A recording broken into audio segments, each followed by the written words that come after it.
balitang makatotohanan at maaasahan. Serbisyong tapat para sa bayan. Ito ang 97.2 DMX TV Radyo Balita.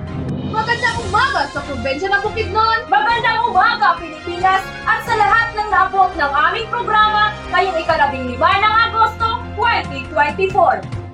Isang umaga na hatiran ng mga nagbabagang balita. Ako, si Maria Lilapos. At ako naman, si Nikki Divine Rose Cecilio. Ito ang Radyo Balita.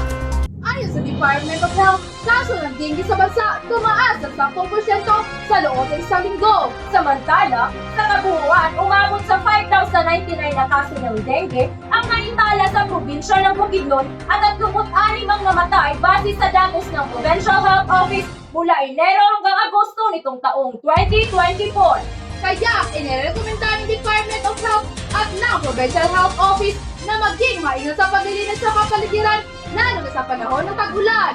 At ugaliin ng forest, search and destroy mosquito breeding places, seek early consultation from health experts, secure self-protection, and support fogging or spraying.